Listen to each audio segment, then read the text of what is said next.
오늘 우리에게 귀한 복된 날 하나님의 이름과 영광을 높이 올려드릴 수 있는 이 귀한 주일을 허락하시네 감사합니다. 우리 모두가 정말로 우리의 뜻과 정성과 목숨까지 다 드려서 하나님께 깊은 감사로 예배하는 이 복된 날 되기를 간절히 축복합니다. 우리가 지난주에는 아내들이여 자기 남편에게 복종하기를 주께 하듯 하라 라는 제목으로 말씀을 드렸지요. 저는 이번 5월달 이 가정의 달을 맞이해서 가정과 관련되는 시리즈로 4번에 걸쳐서 에베소서 아내와 남편과의 관계를 다루고자 합니다. 오늘은 그 2번째이고 다음 주부터는 또 이 아내에 대한 남편의 의무에 대해서 다룰 텐데요.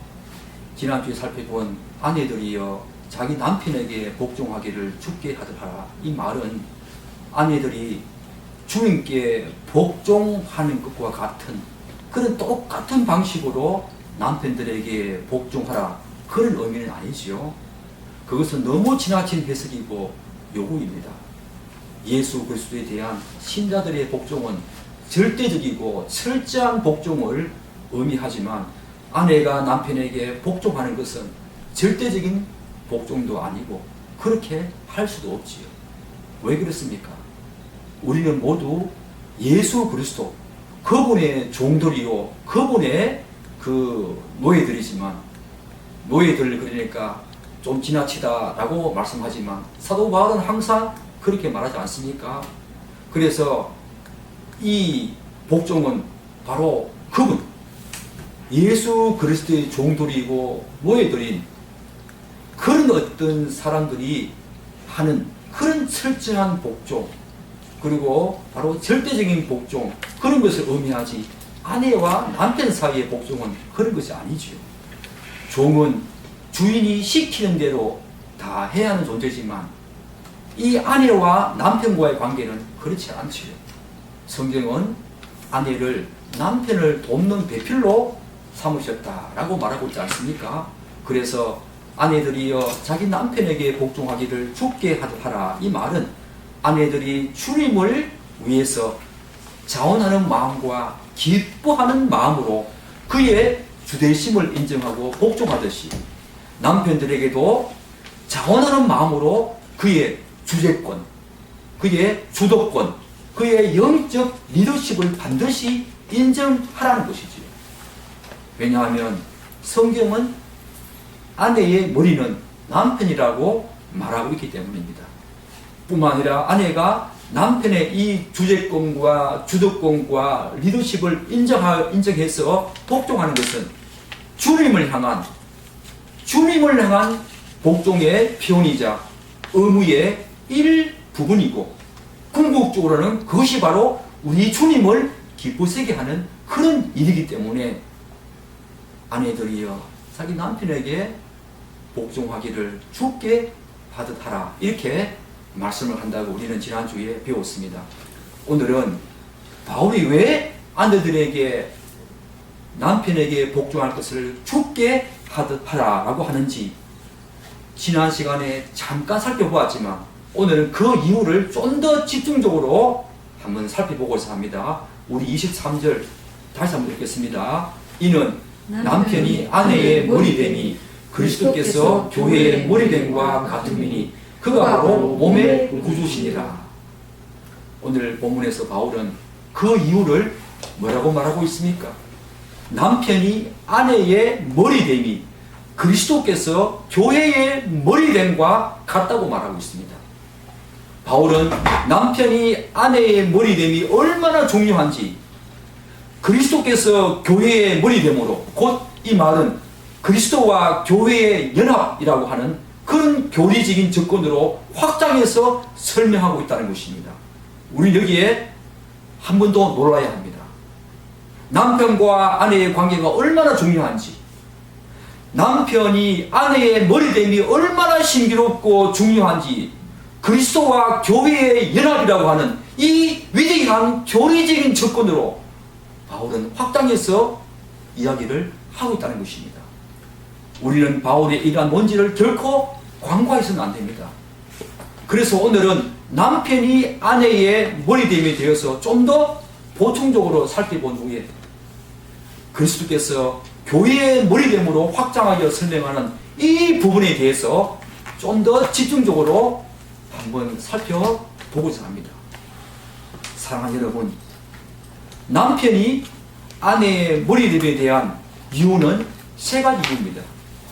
바로 창조 질서, 곧 자연 질서이지요. 우리가 이미 살펴본 바와 같이 하나님께서는 인간을 창조하실 때 남편을 여자보다, 즉 아담을 하와보다 먼저 창조하셨습니다. 바로 이것이 창조 질서이고 자연 질서이기 때문에 남편이 아내의 머리가 된다는 것입니다. 그리고 바로 두 번째는 하와의 기원이지요. 이 아내, 여자의 기원입니다. 하나님께서는 하와를 남편 아담의 갈빗대 하나를 취하여 살로 채워서 아담을 돕는 배필로 창조하셨다는 것입니다. 결국 하와의 기원은 어디입니까? 하나님께서 하와를 창조하시긴 했지만 남편, 그 아담의 갈빗대를 취해서 거기에 살을 붙여서 하와를 창조했기 때문에 바로 남편이 아내의 머리가 된다는 것입니다. 더 중요한 세 번째는 뭔가 하면 타락 후에 하나님께서 이 하와, 이 아내에게 내린 형벌입니다. 우리는 아담이 하와의 머리가 된다는 더 중요한 사실 이후에 하나님께서 하와에게 내린 형벌을 통해서 더 중요한 사실을 하나 발견할 수 있습니다. 아담과 하와가 타락한 후에 창세기 3장 16절 보면 하나님께서 또 여자에게 이르시되 내게 임신하는 고통을 크게 더하리니 내가 수고하고 자식을 낳을 것이며 너는 남편을 원하고 남편은 너를 다스릴 것이니라 라고 말하고 있습니다. 이것은 창조시에 없었던 말입니다. 타락 이전에도 하와는 아담을 돕는 배필로서의 역할과 지위를 물론 갖고 있었습니다. 그렇지만 타락 이후에 하나님께서는 하와에게 직접 남편은 너를 다스릴 것이니라 라고 말씀하심으로써 그 아내에 대한 남편의 그 주도권, 주재권, 통치권, 리더십 차원에서 하와의 머리는 아담임을 더 분명하게 확정적으로 말씀하고 있다는 것입니다. 다시 말씀드려서 타락 이후에 하와의 그 아담에 대한 복종성, 이것은 더욱더 정과되고 강화가 되었다는 것입니다. 사랑하는 여러분, 이런 일반적인 의미에서 남편이 아내의 머리 된다는 것입니다. 이제 우리는 바울이 남편이 아내의 머리됨을 그리스도가 교회의 머리됨과 다시 말씀드려서 교회와 성도, 교회와 이 그리스도가 교회와의 어떤 연합으로 확장해서 설명하는 부분을 좀 더 집중적으로 살펴볼 필요성이 있습니다. 성경은 그리스도와 교회와의 이 연합을 크게 세 가지 비유로 설명하고 있다는 것을 우리는 발견할 수가 있습니다. 하나는 여러분이 잘 알다시피 요한복음 15장 5절에 나오는 포도나무 비유와 가시의 비유지요. 그리고 또 하나는 베드로전서 2장 4절과 5절에서 볼 수 있는 보배로운 산물, 곧 건물의 기초와 건물가의 비유입니다. 그리고 바로 세 번째가 바로 오늘 본문에 바로 머리와 몸의 비유지요. 이것이 바로 그리스도와 교회, 그리스도와 성도 간의 연합을 말하는 중요한 세 가지 비유입니다.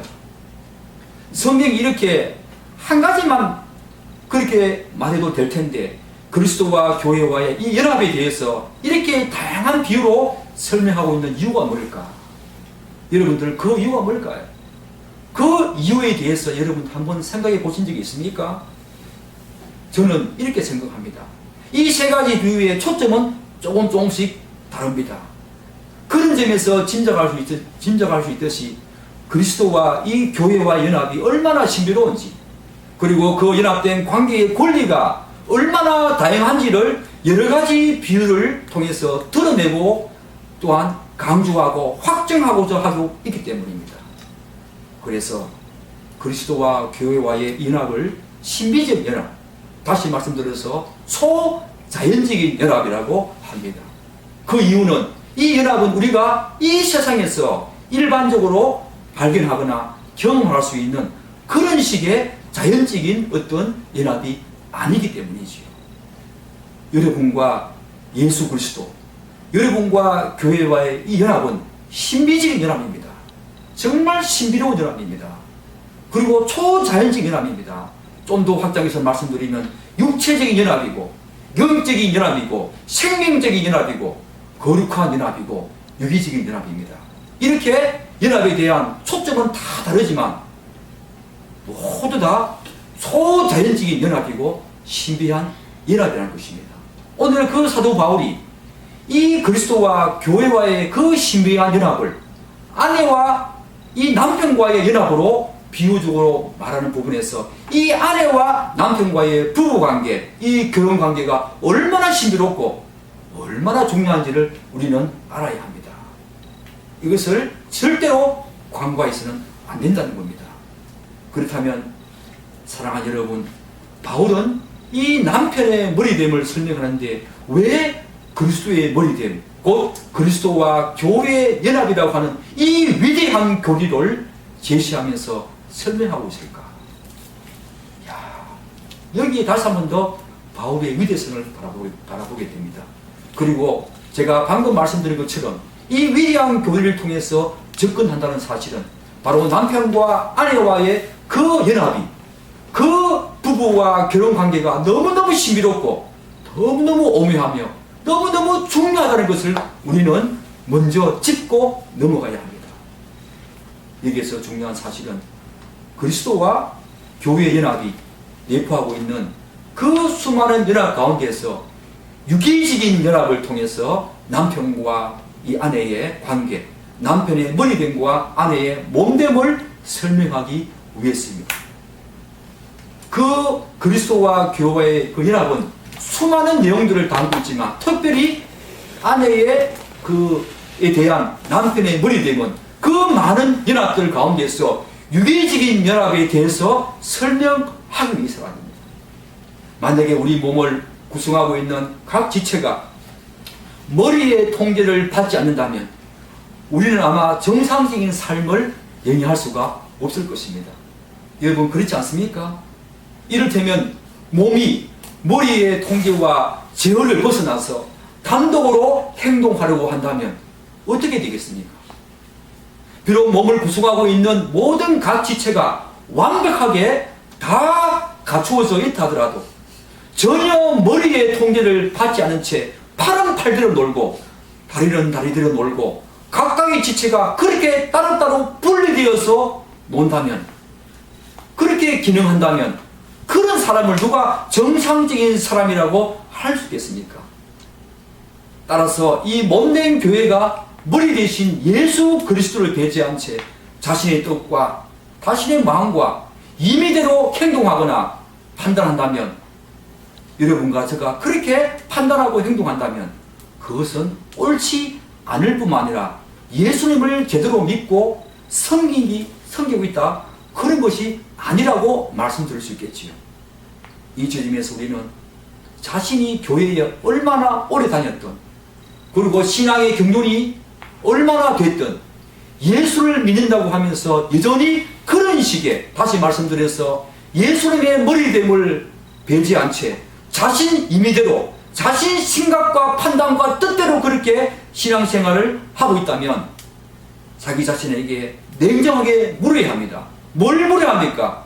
이를테면 과연 자신이 예수 그리스도를 제대로 믿고 섬기고 있는지, 정말 자신이 그 성령 하나님으로 말미암아 중생, 다시 말씀드려서 거듭난 자가 맞는지에 대해서 냉정하게 자신에게 물어야 한다는 것입니다. 연합은 정말 중요합니다. 교회와 그리스도 연합은 중생한 자가 아니면 도저히 불가능한 연합입니다. 그래서 그게 바로 신비적 연합이고 바로 초자연적인 연합이라는 것입니다. 여러분이 원한다고 해서 되는 것이 아닙니다. 성령 하나님의 특별한 은혜가 우리 중생과 거듭난 자에게만 임하는 것이 바로 그리스도와 교회와의 연합입니다. 그리스도의 몸된 교회인 성도들은 철저하게 머리 대신 예수 그리스도, 그분의 뜻과 그분에게서 나오는 생명의 말씀과 지혜를 기준자로 항상 판단하고 행동하며 신앙생활을 하려고 해야 한다는 것입니다. 사랑하는 여러분, 그런 의미에서 여러분들은 그렇게 신앙생활을 하고 있습니까? 오늘 이 가정의 달에 여러분에게 묻습니다. 여러분들은 그리스도와 이 교회 간의 연합을 통해서 말씀하시는 그 예수 그리스도의 머리됨, 그분의 그 머리됨을 인정하면서 여러분의 삶과 여러분의 신앙과 여러분의 믿음 생활을 그렇게 하고 있습니까? 아니면 여러분 마음대로 임의대로 그분의 그 머리됨을 배지 않은 채 자기 생각과 뜻대로 행하고 있지 않습니까? 우리는 정말 자기 자신을 냉정하게 냉실하게 말씀에 비추어서 물어봐야 합니다. 이런 측면에서 저와 여러분은 정말로 이 시대에 우리에게 요구하시는 하나님의 그 음성이 무엇인지를 반드시 알고 그분의 머리됨을 철저하게 인정해 드리는 그런 신앙생활, 그런 믿음생활, 그런 교회생활, 그런 삶이 되기를 간절히 축복합니다. 다른 것과 차이가 없는 조교의 현실, 바로 그분의 머리됨을 제대로 인정하지 못함으로 말미암아 예수 믿지 않는 특별한 은혜를 경험하지 못하는 그 자연인들과 전혀 다름이 없고 차이가 없는 오늘 이 조국교회의 성도와 이 조국교회 현실이 바로 오늘 우리의 아픔이지 않습니까? 사랑하는 여러분, 다시 한번 물어봐야 합니다. 철저하게 날마다 물어봐야 합니다. 물론 이런 연합의 원리를 깨닫고 이렇게 신앙생활을 하기 위해서는 어느 정도 자기 자신의 그 의지와 노력이 수반되어야 합니다. 그렇지 않습니까? 기도로, 말씀으로 계속해서 자기 시간을 줄여서 자기의 몸과 마음을 하나님께 드리고자 하는 그런 자기의 의지와 노력이 반드시 수반되어야 합니다. 그러나 그 무엇보다도 더 중요한 사실은 이 그리스도와 연합된 사람은 그 사람 안에 예수 그리스도가 거하시고 예수 그리스도 안에 바로 그 사람이 거하시기에, 그리고 성령 하나님이 바로 예수 그리스도 그분의 그 영으로 성령 하나님이 우리 안에 거하시기 때문에 그분이 그렇게 인도하시며 다스린다는 사실을 잊지 말아야 합니다. 자기 자신도 분명히 그런 노력이 필요하지만 성령 하나님이 자기 자신을 그러시고 이끌어 가시고 인도하시고 그렇게 깨닫도록 하신다는 사실을 절대 잊지 말아야 한다는 것입니다. 결국 머리와 몸은 서로가 독립적으로 존재하기는 하지만 상호간의 이 유기적인 연합을 통해서만 올바른 삶을 영위할 수 있게 된다는 겁니다. 다시 말씀드려서 머리와 몸은 인간 존재를 구성하고 있는 중요한 요소들로서 분명히 각기 분리된 그런 독립적으로 존재하는 것은 분명한 사실입니다. 그럼에도 불구하고 두 요소는 함께 모여서 전체를 구성하게 되면서 서로 간에 이 긴밀하게 협조하면서 각 부분이 서로 지체적으로 체계적으로 관련성을 맺으면서 제 기능과 제 역할을 다해야 한다는 것입니다. 독립적으로 몸과 머리는 존재하긴 하지만 어떤 심밀한 아주 긴밀한 관계성을 맺으면서 서로서로 협조하면서 서로서로 협력하면서 체계적으로 관련성을 맺으면서 각자 자신의 주어진 그 질서와 역할과 기능을 다해야 한다는 것입니다. 그리스도와 성도 간의 연합이 바로 이런 식의 유기적인 연합으로 되어져 있다는 것을 사도 바울은 이 위대한 교리를 통해서 우리에게 먼저 그걸 기억하라고 하면서 이제 이 성도와 그리스도와 간의 이 연합, 이 유기적인 연합을 어디로 끌고 옵니까? 바로 남편과 아내에게도 그대로 적용된다라고 지금 말하고 있는 것입니다. 이는 남편이 아내의 머리됨이 그리스도께서 교회의 머리됨과 같다. 정말 사도 바울의 논리는 대단합니다. 우리가 잘 아는 바와 같이 남편과 아내는 부모를 떠나서 결혼을 하게 되면 한 몸이 되어서 육체적인 연합을 이루게 됩니다.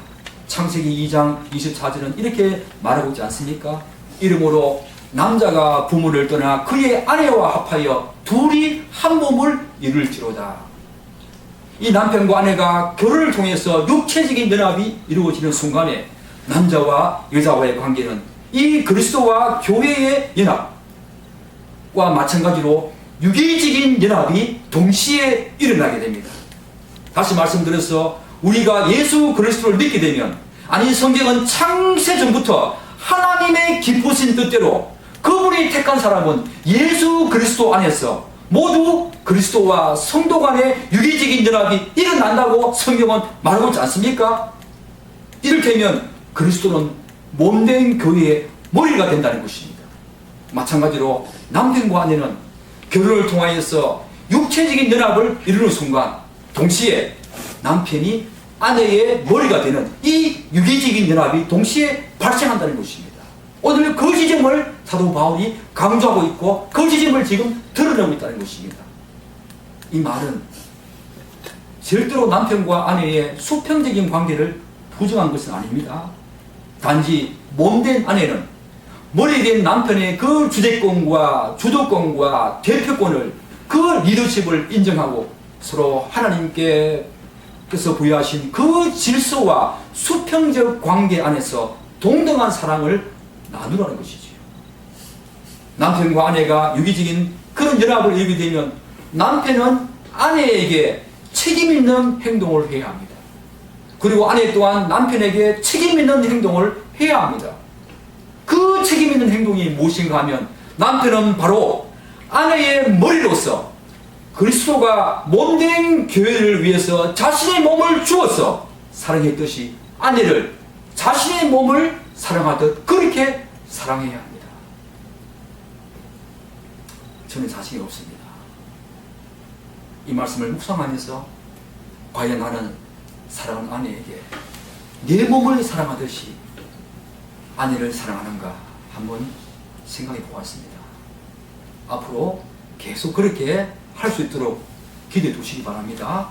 그리고 아내는 남편이 자신보다 잘났던 그렇지 않던 남편과 함께 의논하고 협의하면서 머리 대신 남편의 주대권과 영적 리더십을 인정하고 존중해야 합니다. 그리고 그에게 최종적인 판단과 결정을 맡게 한다는 겁니다. 이것이 바로 머리 된 남편과 몸 된 아내의 유기적인 연합의 참된 의미지요. 유기적으로 각자 남편과 아내 독립적인 존재로 존재하기는 하지만 그럼에도 불구하고 모든 일에 함께 협조하면서 자신의 역할을, 자신의 기능을 다하되 아내는 남편의 머리됨을 인정하면서 모든 일을 실천하고 행해야 한다는 것입니다. 이런 면에서 아내는 머리된 남편을 배제한 채 절대로 임의적으로 판단하거나 결정해서는 안 됩니다. 그것이 바로 하나님께서 남편과 아내의 부부관계, 이 관계에서 세우신 올바른 질서이며 제대로 된 부부관계의 유기적인 연합이라고 할 수가 있지요. 그런 면에서 이 부모와 자녀와의 관계도 마찬가지입니다. 성경은 분명히 거기에 일정 부분 질서가 있다고 이야기합니다. 아무리 어린 아이라도 우리는 그에게 인격적으로 대해야 되고 우리와 똑같은 존재로서 사랑하고 돌보고 보호하고 양육해야 될 의무가 부모에게는 있지요. 그럼에도 불구하고 부모와 자녀 관계는 분명히 남편과 아내와의 관계에서 질서가 있듯이 아내에 대한 남편의 그 주도권과 주재권, 통치권이 있듯이 자녀들은 부모님이 잘났든 몰랐든 모든 상황 속에서 성경이 말하는 그 질서를 반드시 세우고자 노력을 해야 한다는 것입니다. 사랑하는 여러분, 제가 늘 강조했듯이 성경이 성도의 실천적인 부분을 다룰 때는 항상 예수 그리스도의 어떠하심과 그분의 사역에 기초한다는 것입니다. 우리들에게 무엇인가를 요구하고 실천하도록 촉구한다는 이 내용 속에서 항상 사도 바울은 예수 그리스도 그분을 기준자로 그분의 어떠하심과 그분의 사역을 기초로 우리에게 이러이러한 그러므로 너희들도 이러이러해야 된다고 하면서 실천적인 부분으로 우리에게 촉구한다는 사실을 여러분들은 반드시 기억해야 합니다. 바로 성화가 바로 그런 부분이지요. 예수 그리스도 그분의 성품을 닮아가는 것이 성화가 아닙니까?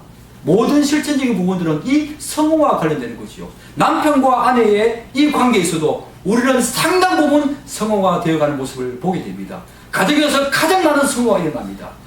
부모와 자녀와의 관계에서, 남편과 아내와의 관계에서 가장 소중한 성화가, 가장 위대한 성화가, 가장 많은 성화가 그 관계 속에서 참고 인내하며 견디면서 예수 그리스도 그분의 성품을 닮아가는 거룩한 성화가 이 가정에서 가장 많이 일어난다는 사실을 여러분들은 반드시 기억하셔야 합니다.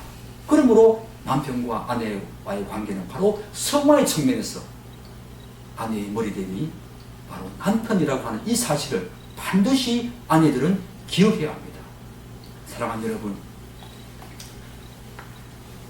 아내에 대한 남편의 머리됨도 제가 방금 말씀드린 것처럼 사도 바울은 자신의 개인적인 생각이나 의견이 아니지요.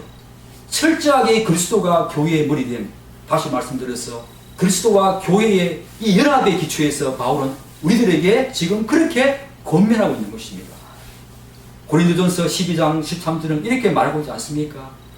우리가 유대인이나 헬라인이나 종이나 자유인이나 다 한 성령으로 침례를 받아 한 몸이 되었고 또한 한 성령을 마시게 하셨느니라. 여기서 중요한 것은 한 성령입니다. 이 말은 우리가 한 성령에 의해서 서로 연결되어진 그런 존재들임을, 부모와 자녀, 남편과 아내도 다른 성령이 아니라 한 성령, 한 하나님을 섬기고 믿고 한 성령 안에서 한 몸이 되었다는 것입니다. 따라서 남편과 아내의 이 유기적인 연합은 사회적인 조직이나 제도가 요구하는, 그것이 촉구하는 그런 차원의 내용이 아니지요. 한 성령으로 침례를 받아서 한 몸이 된 모든 성도들에게 동일하게 반드시 있게 되는 하나님의 질서라는 것입니다. 한 성령을 받았다면 이 질서도 하나이겠죠. 그렇지 않습니까? 그것은 또한 남편과 아내가 한 성령으로 침례를 받았다는 이 객관적인 사실을 뭡니까? 외적으로 드러내는 중요한 표징이요 정당한 것입니다. 아내가 남편과 한 성령으로 침례를 받았다는 이 외적인 드러냄이, 외적인 드러남이 어디에서 나타나는가?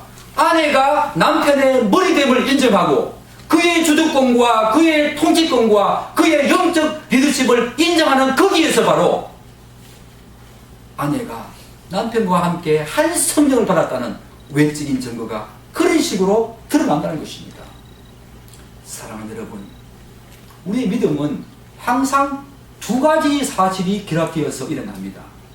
하나는 과거 2000년 전에 일어났던 예수 그리스도의 십자가의 그 죽으심과 부활, 성천하심에 대한 객관적인 사실이 존재하지요. 이 사실은 믿지 않는 자인조차도 인정하는 것입니다. 상당 부분 인정하는 것입니다. 예수 그리스도가 이 땅에 오셨다. 십자가에 죽으시고 부활까지는 모르겠지만 부활하고 성천하셨다는 이 객관적인 사실은 여러분과 저 그리고 많은 예수 믿지 않는 자인들도 일정 부분 인정하는 부분입니다. 그런데 이러한 객관적인 사실을 성령 하나님께서 모든 특별 은총, 특별 은혜를 입은 택한 백성들에게 개인적으로 적용시키시고 깨닫게 해주셔서 그것을 자신의 내면에서 주관적인 사실로 인정하고 깨닫고 믿었을 때에 바로 믿음이 작동하는 것입니다. 바로 이 객관적인 사실과 주관적인 사실, 이 두 가지가 작동해야만 그것이 바로 믿음이 되는 것입니다. 마치 총알이 장전된 총을 갖고 있다고 해서 그 사람이 총을 쏘았다고 말할 수 없듯이 방아쇠를 당겨서 총알을 발사했을 때 총을 쏜 것과 마찬가지 원리지요. 성경이 말하는 이 객관적인 진리로 존재하는 수많은 사실들을 제대로 수용하고 믿었을 때 주관적으로 그것을 수용하고 깨닫고 작동하는 것입니다. 그럼에도 불구하고 주관적인 사실로 인정한 이 수많은 진리들을 우리의 삶으로 드러내지 않는다면 아무리 자신이 예수를 믿는다고 떠벌리고 말을 한다고 하더라도 그것은 거짓이요 가짜 믿음이지요. 아내가 예수를 그렇게 신실하게 진실로 믿고 있다고 말을 하면서 남편의 머리됨을 인정하지 않는 것은 가짜입니다. 그것은 가짜 믿음입니다. 그것은 헛된 믿음입니다. 하나님께서 세우신 그 질서를 부정하는 것은 아무리 자신이 믿음이 있다고 예수님 앞에서는 온갖 헌신과 순종과 복종과 자기 자신의 모든 것을 들여서 섬기고 믿는다고 할지라도 가장 가까운 남편과의 관계에서 그분의 머리됨과 주대권과 주도권을 인정하지 않는 것은 그것은 가짜 믿음이지요. 그것은 거짓입니다. 그것은 불일치할 수가 없습니다. 하나님의 세우신 질서이기 때문입니다. 사랑하는 여러분, 야고보서 2장 14절로 17절은 그런 의미에서 이렇게 말하고 있지 않습니까? 내 형제들아, 만일 사람이 믿음이 있노라 하고 행함이 없으면 무슨 유익이 있으리요? 그 믿음이 능히 자기를 구원하겠느냐? 이와 같이 행함이 없는 믿음은 그 자체가 죽은 것이라. 사실 자신의 믿음과 신앙생활이 참된 것인지 그렇지 않은지를 가장 잘 판단할 수 있는 능력이 바로 가정입니다. 교회 생활과 다른 외적인 영역에서 예컨대 직장생활이나 다른 사람들과의 관계에서 아무리 그들로부터 타인들로부터 좋은 인정을 받고 그런 영향력을 주었다고 인정받는다고 하더라도 가정의 구성원들에게 제대로 인정을 받고 있지 않다면 그 사람의 삶은 그리고 그 사람의 신앙생활과 믿음은 일정 부분 위선적이고 거짓되다고 말할 수 있을 것입니다. 그런 면에서 저도 많이 돌아봅니다. 여러분도 그러해야 합니다. 가정생활과 외적인 교회생활과 직장생활과 모든 사람들의 관계가 일치해야 합니다. 그렇지만 더 중요한 영역은 바로 가정입니다. 이를테면 오늘 본문에서 말하듯이 아내는 모든 부분에서 언제든지 남편의 머리대, 곧 그의 주재권과 통치권, 영적 리더십을 인정하고 그의 판단과 결정을 존중하는지에 대해서 돌아봐야 합니다. 그런 면에서 아내들에게 권면합니다. 그렇게 하고 있습니까? 아내들이요, 그렇게 하고 있습니까? 자기 남편이 잘났든 못났든, 자기보다 똑똑하든 그렇지 않든, 자기보다 월급을 더 많이 받든 그렇지 않든, 하나님이 세우신 이 질서 속에 우리는 분명히 묶여 있어야 합니다. 왜냐하면 그 사람의 믿음과 신앙생활이 진실된지는 그 진실성을 제대로 알 수 있는 곳은 바로 가정이기 때문입니다. 그래서 성도의 교회 생활과 직장 생활, 그리고 모든 다른 사람들과의 관계에서 삶과 모습이 가정에서의 그것과 불일치하는 것보다 우리에게 더 해악스러운 것은 없다는 것입니다. 사랑하는 여러분, 이제 바울은 아내가 남편의 머리됨을 인정해야 하는 이유에 대해서 다음과 같은 중요한 이유를 덧붙입니다. 우리 23절 함께 읽겠습니다. 이는 남편이 아내의 머리됨이 그리스도께서 교회의 머리됨과 같음이니 그가 바로 몸의 구주시니라. 사랑하는 여러분, 여러분들은 아마 그가 바로 몸의 구주시니라 라는 이 부분을 그냥 별다른 의미 없이 지나쳤을지도 모르겠지만 성경학자들은 이 부분을 해석하는데 많은 어려움을 겪고 다양한 해석을 내놓습니다. 물론 여기에서 그가 누구이겠습니까? 그가 바로 몸의 구주시니라고 할 때 그가 누구이겠습니까? 그는 예수님을 뜻한다는 것에는 이견이 있을 수가 없지요. 왜냐하면 몸된 교회의 세비어, 바로 그 구주는 오직 예수 그리스도 한 분이시기 때문입니다. 그렇다면 바울은 몸된 교회의 구주가 그리스도이듯이 몸된 아내의 세비어 구주도 남편임을 여기에서 말하고 있는가라는 질문을 우리는 던져야 합니다. 만약 바울이 이 부분을 그렇게 말한다고 판단하고 해석한다면 그것은 성경의 모든 진리들을 뒤흔드는 심각한 오류이면서 절대적으로 우리는 그것을 수용할 수가 없지요. 왜냐하면 오로지 우리를 죄에서 해방시키시고 죄에서 자유하게 하신 그 세비어, 그 구주는 바로 예수 그리스도 한 분이시기 때문입니다. 그래서 많은 성경학자들은 이 부분을 어떻게 해석하는가 하면 바울이 앞에서 언급한 이 그리스도와 성도의 연합이라고 하는 이 위대한 교리에 스스로 감동이 되어서 아내에 대한 남편의 머리됨과 관련이 없이 예수님이 우리의 구주된다라고 하는 것을 언급했다고 이렇게 해석을 합니다. 물론 우리는 이런 해석도 충분히 얼마든지 수용할 수 있지만 바울은 분명히 이 말을 통해서 우리에게 드러내고 뭔가 강조하고자 하는 중요한 이유가 있다고 저는 바라봅니다. 이런 면에서 로이드 조선 목사님은 이 부분에 대해서 이렇게 해석을 합니다. 제가 그것을 인용해 드리겠습니다. 그러면 우리는 무엇입니까? 그것은 분명합니다. 여기에서의 예수 그리스도가 몸의 구주라는 의미는 그리스도가 몸된 교회를 보호하고 보양하며 양육한다는 의미입니다.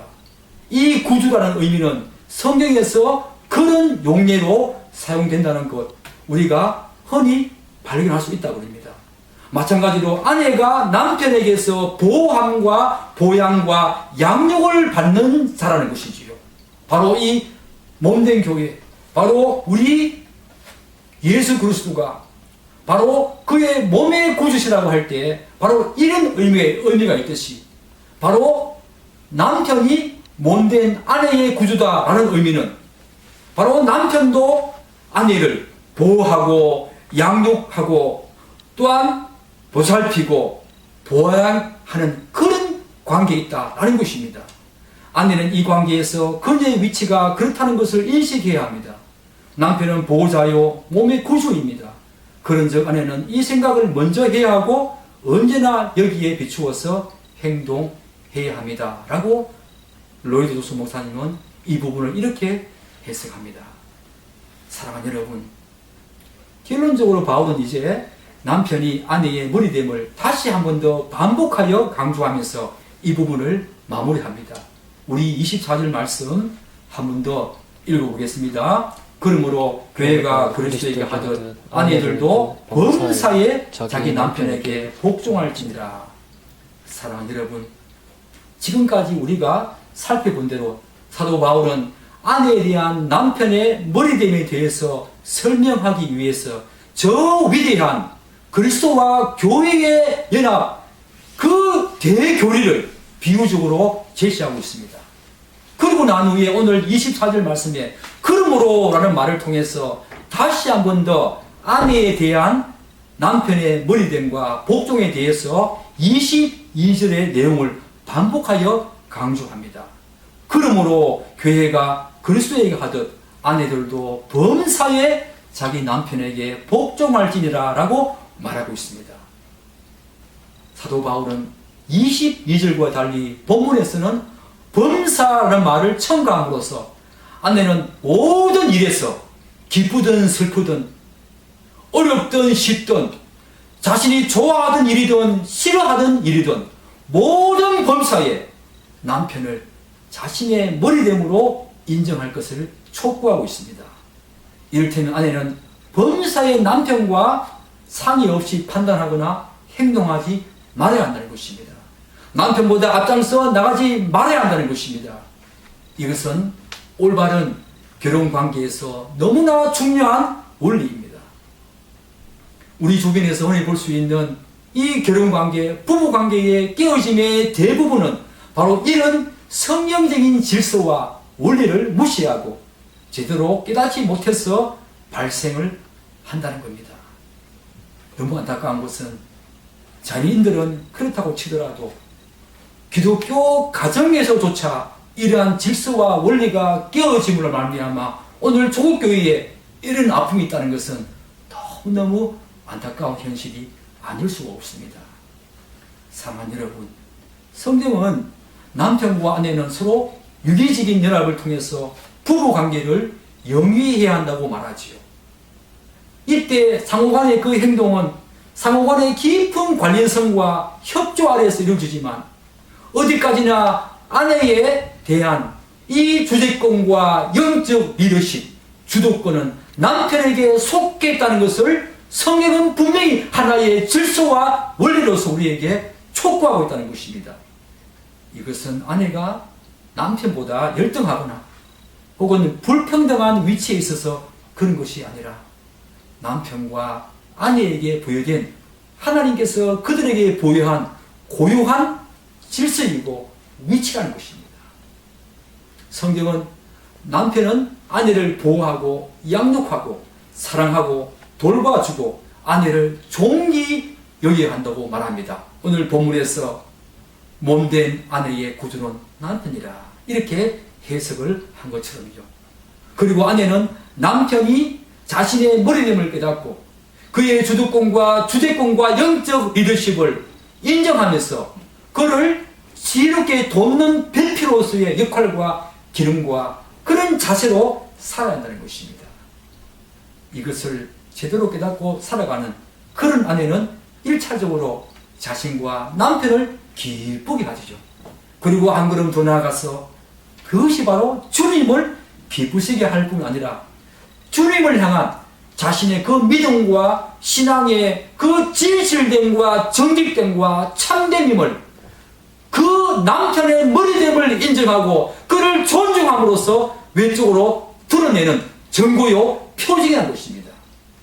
예수를 믿는다고 그에게 자신의 몸과 목숨까지 다 들여서 헌신한다 할지라도 가정에서 남편의 머리됨을 인정하지 않는 그런 아내는 그 믿음의 진실성을 우리는 담보할 수 없다는 것입니다.